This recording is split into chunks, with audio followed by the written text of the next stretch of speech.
والصلاة والسلام على سید الانبیاء والمرسلین وعلى آلہ واصحابہ وسلم تسلیما کثیرا کثیرا کثیرا اما بعد اعوذ باللہ من الشیطان الرجیم بسم اللہ الرحمن الرحیم ثم اورثنا الکتاب الذین اصطفینا من عبادنا فمنهم ظالم لنفسه ومنهم مقتصد ومنهم سابق بالخیرات بإذن اللہ ذلک هو الفضل الکبیر۔ قال النبی صلی اللہ علیہ وسلم خیرکم من تعلم القرآن وعلمہ۔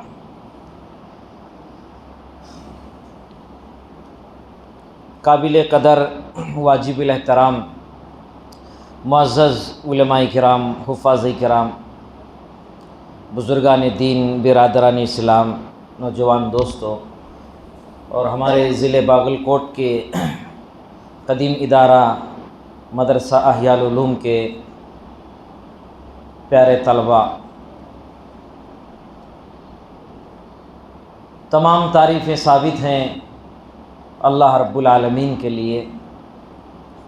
جس نے ہمیں اور آپ کو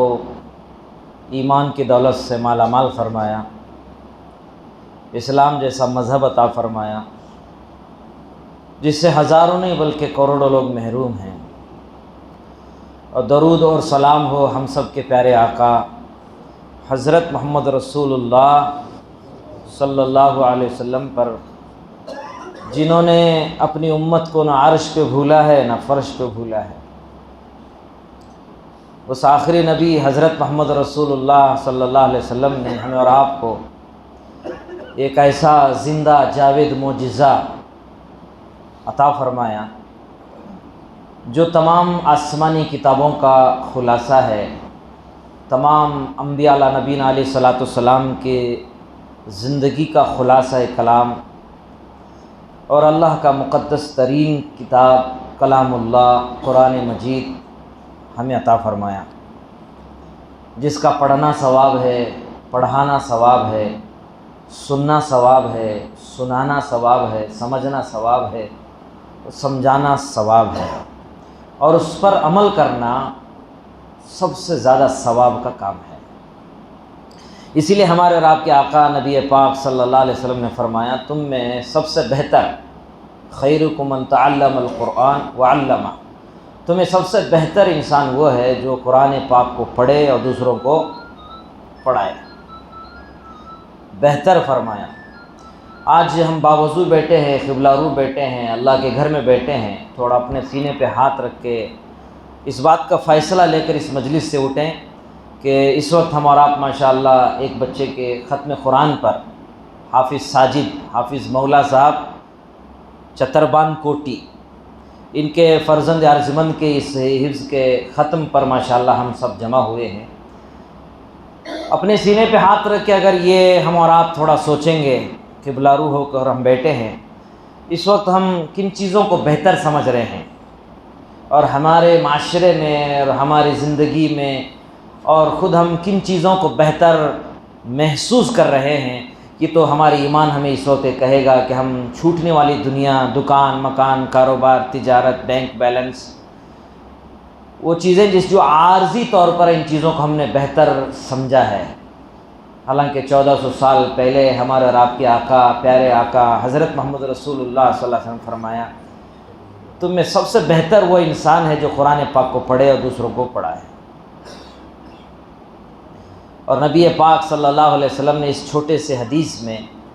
لفظ خیر کا لفظ استعمال فرما کر قیامت تک کے آنے والے انسانوں کو پیغام دیا۔ یہ بہتر خیر والا جو جملہ ہے، اللہ پاک نے اس قرآن مقدس کے لیے، اور نبی پاک صلی اللہ علیہ وسلم نے بھی خیر کا لفظ استعمال فرما کر اس کو لانے والے جو فرشتے تھے وہ اللہ پاک نے خیر الملائکہ کا اللہ نے انتخاب فرمایا۔ مختصر وقت میں عرض کرتا چلوں، اللہ نے جس جگہ کو اتارنے کا اللہ نے فیصلہ فرمایا، جہاں ہدایت بڑھتی ہے، رحمت بڑھتی ہے، اور وہ امن اور سلامتی کی جگہ ہے، جہاں اللہ نے سب سے پہلے اپنا گھر بنایا، ایسے جگہ کا اللہ پاک نے انتخاب فرمایا، اور اللہ پاک نے اس مہینے کا انتخاب فرمایا جو تمام مہینوں میں سب سے بہتر ہے، اللہ کے نبی علیہ الصلوۃ والسلام نے بھی فرمایا اور اللہ نے بھی ارشاد فرمایا بہتر مہینہ وہ رمضان کا مہینہ۔ نبی پاک صلی اللہ علیہ وسلم نے یہاں تک فرمایا کہ یہ رمضان کا مہینہ تو اللہ کا مہینہ ہے اور شعبان کا مہینہ میرا مہینہ ہے۔ تو نبی پاک صلی اللہ علیہ وسلم نے اس مہینے کا انتخاب فرمایا اللہ پاک نے، اور میرے بھائیوں بزرگوں اس رات کا بھی انتخاب فرمایا جس کو اللہ نے کہا کہ خیر من الف شہر، 1000 مہینوں سے بہتر اس رات کا اللہ پاک نے انتخاب فرمایا۔ اور آپ کو آگے کیا سناؤں کہ اللہ پاک نے ایسے امت کا انتخاب فرمایا اس قرآن مقدس کو اللہ پاک نے دینے کے لیے جو تمام امتوں میں سب سے بہتر امت ہے، خیر امت ہے۔ اور اس نبی کا اللہ پاک نے انتخاب فرمایا میرے بھائیوں کہ جو تمام انبیاء کے امام ہیں، رحمت للعالمین ہیں، اس نبی کا اللہ پاک نے انتخاب فرمایا۔ تو نبی برحق حضرت محمد عربی صلی اللہ علیہ وسلم نے یہ زندہ جاوید معجزہ اللہ پاک نے ہمیں اور آپ کو عطا کیا ہے، یہ قرآن مقدس ہے۔ تو میرے بھائیوں بزرگوں، دنیا بننے سے ہزاروں سال پہلے اللہ پاک نے جب سورہ رحمان یا سورہ طٰہٰ کی تلاوت فرمائی تھی تو اس موقع پر فرشتوں نے کہا تھا کہ باری تعالیٰ وہ امت کتنی خوش نصیب ہوگی جن کو آپ یہ کلام عطا کریں گے، اور وہ کان کتنے خوش نصیب ہوں گے جس کو یہ سنیں گے، اور وہ زبان کتنی خوش نصیب و بابرکت ہوگی جس کو یہ پڑھیں گے۔ ہزاروں سال پہلے، دنیا بننے سے ہزاروں سال پہلے فرشتوں نے کہا تھا۔ تو میرے بھائیو بزرگوں دوستو، ایسا عظیم ترین کلام اللہ پاک نے ہمیں اور آپ کو عطا کیا ہے، ہمیں اور آپ کو اللہ پاک نے عطا کیا ہے۔ تو اللہ پاک نے بھی قرآن مقدس میں عجیب انداز سے کہا کہ حافظ بننا، قرآن پاک کی تلاوت کرنا، قرآن پاک کا حافظ بننا، یہ کوئی میرے بھائیوں ایسے نہیں بنتے، بلکہ اللہ پاک نے عرش عظیم پہ بیٹھ کر آنے والے تمام قیامت تک آنے والے انسانوں کو پیغام سنا دیا۔ ثم اورثنا الکتاب الذین اصطفینا من عبادنا۔ دیکھو، ہم اپنی اس کتاب کے وارث ان لوگوں کو بناتے ہیں جو منتخب ہوتے ہیں اور پسند کیے ہوئے ہوتے ہیں، چنے ہوئے لوگ رہتے ہیں جن کو ہم نے پسند کیا ہے، ان کو یہ عظیم دولت اللہ پاک عطا فرماتے ہیں۔ تو وہ بندے کتنے خوش نصیب ہوں گے جو حافظ قرآن ہیں۔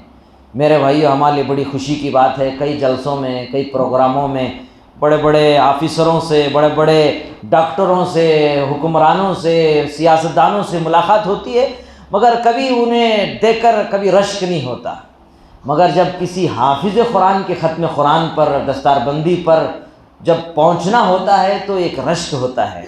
کہ وہ کتنے خوش نصیب ہوں گے۔ میں مبارکبادی دینا چاہتا ہوں حافظ مولا صاحب کو کہ جو ماشاءاللہ وہ حافظ بھی ہیں اور انہیں اللہ پاک نے ایک ایسی دولت عطا کی کہ انہوں نے اپنے فرزند کو بھی حافظ قرآن بنایا، جو حافظ ساجد بنے۔ اور ساتھ ہی ساتھ میں مبارکبادی بھی دینا چاہتا ہوں کہ اس زمانے میں ڈاکٹر بننا بھی آسان ہے، انجینئر بننا بھی آسان ہے۔ ابھی 2-4 دن پہلے ہمارے پاس آئے تھے ایک پروفیسر، کہ مولانا اب تو ڈاکٹر، انجینئر، پروفیسر بننا بہت آسان ہو گیا، سرٹیفکیٹ پیسے ڈالتے ہیں تو مل جاتی ہے، بہت آسان ہو گیا۔ مگر حافظ بننا کوئی آسان کام نہیں ہے میرے بھائیو، اسے لوہے کے چنے چبانے پڑتے ہیں، اور بڑی محنت و مشقت کے بعد۔ میں سمجھتا ہوں کہ ایک زمانہ تھا جو خیر القرون کا زمانہ تھا، بھلائی تھی، عافیت تھی، سنتوں کا ماحول تھا، علماء ماشاءاللہ بستی خریوں میں تھے، محنت ہوتی تھی۔ اب تو ایک ایسا زمانے میں ہم اور آپ جی رہے ہیں کہ ہمارے گھر فلم ٹاکیز بن چکے ہیں، بچے، جوان، بوڑھے، شہری، دیہاتی گناہوں میں مبتلا ہو چکے ہیں۔ میرے بھائیو، ایک ایسا ماحول آج معاشرے کے اندر آ چکا ہے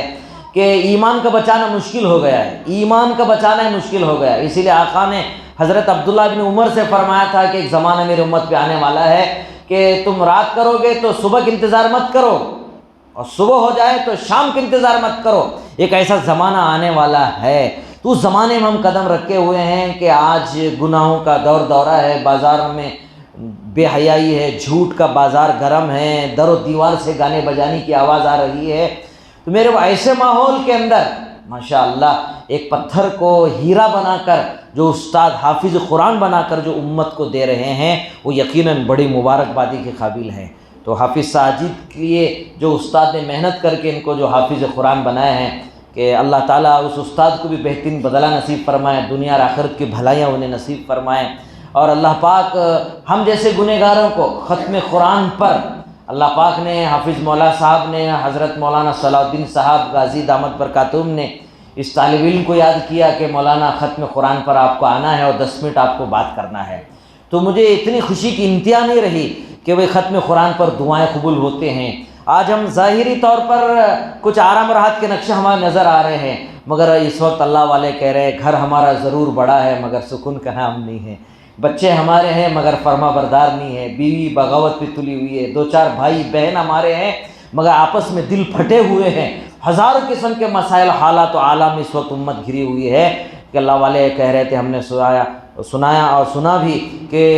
اس وقت پوری دنیا میں سب سے زیادہ پریشان مسلمان ہیں۔ مسلمانوں میں جو دعوت و دین کا کام کرنے والے ہیں وہ زیادہ ان سے زیادہ پریشان ہیں، پھر ان دعوت و دین کے کام کرنے والوں میں علماء اور حفاظ زیادہ پریشان ہیں، ائمہ زیادہ پریشان ہیں، اور آگے حضرت نے فرمایا کہ جو مدارس اور مکاتب چلا رہے ہیں وہ ان سے بھی زیادہ پریشان ہیں۔ ایسے پریشانی کے حالات میں ماشاءاللہ یہ ختم قرآن کے مجلس میں ہماری حاضری یقیناً ہمارے لیے بڑی سعادت مندی کی بات ہے، دعائیں قبول ہوتے ہیں۔ تو میں مدرسے کے محتمم صاحب کو، استاد کو اور حافظ ساجد صاحب کے والد حافظ مولا صاحب چتر بند کوٹی صاحب کو بھی میں مبارکبادی دیتے ہوئے اس مبارک موقع پر اس طالب علم کو چند باتیں کہنے کی دعوت دی، میں ان کا ممنون و مشکور ہوں اور میں دعا گو ہوں کہ اللہ تعالی ہماری حاضری کو اللہ پاک قبول فرمائے۔ اس ختم قرآن کی برکت سے ہمارے علاقوں میں، ہماری بستیوں میں، ہماری خریوں میں اس وقت جو جہالت، غفلت، ریاکاری جو پھیلی ہوئی ہے، جو گناہ اور جرائم ہو رہے ہیں، اس وقت کا ایک واحد علاج یہ ہے کہ آج ہم سارا مجمع نیت کرو، ارادہ کرو انشاءاللہ۔ یہ تو ماشاءاللہ حافظ مولا صاحب وہ حافظ بھی ہیں، ان کے والد ماشاءاللہ وہ حافظ کے والد بنے ہوئے ہیں، اور کئی حافظوں کے محتمم صاحب یہاں بیٹھے ہیں، کئی محتمم حضرات یہاں بیٹھے ہیں، اور میں بھی اللہ کا شکر ادا کرتا ہوں، میں بھی حافظ نہیں ہوں مگر الحمدللہ اللہ کے گھر میں ختم قرآن پر اللہ کا شکر ادا کرتا ہوں۔ میں حافظ کا باپ بھی ہوں، حافظ کا بھائی بھی ہوں، حافظہ کا ماشاءاللہ بھائی بھی ہوں، اور ماشاءاللہ تقریباً 44-45 حافظوں کا ماشاءاللہ محتمم بھی ہوں، اور یہ اللہ کا شکر ہے، اللہ کا کرم ہے۔ یہ آیا ہوا جو مجمع جو اس دعوت کے موقع پر آیا ہے، آپ لوگ تو حافظ نہیں ہیں مگر اس اس احیاء العلوم کے اس ختم قرآن کے مجلس سے نیت کر کے جائیں، انشاءاللہ ہم حافظ نہیں بنے تو نہیں بنے، انشاءاللہ ہم حافظ کے ابا ضرور بنیں گے، حافظ کا ماموں بنیں گے، چاچا بنیں گے، اور انشاءاللہ دادا بنیں گے، سسر بنیں گے۔ یہ نیت کر کے جاؤ، اتنا لمبا وقت چاہیے فضائل قرآن کے فضائل سنانے کے لیے، کیونکہ ابھی وقت بھی بہت مختصر ہے، آپ حضرات کو کھانا بھی کھانا ہے۔ اس ملک کے بھارت کے اندر ایسے ایسے بادشاہ لوگ گزرے ہیں جو حافظ قرآن تھے، یہ بھارت نہیں جو اس وقت نظر آ رہا ہے، وہ اکھنڈ بھارت جس میں پاکستان ہے، بنگلہ دیش ہے، سری لنکا ہے، افغانستان ہے، یہ سب مل کر ایک انڈیا تھا، یہ بھارت تھا۔ اس زمانے کا بادشاہ میرے بھائیوں حافظ قرآن ہوا کرتے تھے۔ انشاءاللہ کبھی موقع ملے گا، انشاءاللہ دستار بندی کے موقع پر حاضری ہوں گی تو اورنگزیب رحمۃ اللہ علیہ کیسے حافظ تھے، ان کے بچے کیسے حافظ تھے، یہ واقعہ ہم آپ کو ضرور سنائیں گے۔ قیامت کے دن کیا اعلان ہوگا، جو آیت میں نے تلاوت کی ہے، جو 3 احباب کا ذکر بھی کرنا تھا، وہ جو 3 قسم کے لوگوں کے جو اس وقت حافظ قرآن بنے ہوئے ہیں ان کے لیے بھی ایک نصیحت تھی۔ بہرحال انشاءاللہ آئندہ ہم آپ کو سنائیں گے۔ آؤ ہم سب مل کر نیت کریں، ارادہ کریں، انشاءاللہ ہم بھی حافظ بنیں گے، اپنے بچوں کو حافظ قرآن بنائیں گے، اپنی مسجد الجماعت کو حافظ قرآن بنائیں گے۔ شاہ صاحب رحمۃ اللہ علیہ کو مجھے اس وقت ملفوظ یاد آ رہا ہے، ہم دعوت و تبلیغ کے کام کرنے والوں کو ہم پیغام سنانا چاہتے ہیں کہ آپ پورے سال بھر میں اپنی مسجد الجماعت کے اندر طے کریں کہ پورے سال میں ایک پارہ یاد کریں گے، پورے سال میں ایک پارہ یاد کریں گے، تو پورے سال میں ایک آدمی ایک پارہ یاد کرے گا تو انشاءاللہ 30 آدمی 30 مسجد جماعت کے ساتھ نیت کر لیں گے تو ہماری مسجد جماعت حافظوں کی جماعت بن جائیں گے۔ پھر انشاءاللہ میرے بھائیوں آپ تراویح کے اندر مسجد جماعت کا ساتھی ایک ایک پارہ قرآن سنائے گا۔ ابھی لاک ڈاؤن کے زمانے میں ایک جلسے میں ہمارا جانا ہوا تو وہاں پر لاک ڈاؤن کے زمانے میں جن کے گھر حافظ تھے ماشاءاللہ انہوں نے تو ماشاءاللہ تراویح سنی، حافظ کے پیچھے پورا قرآن سنا،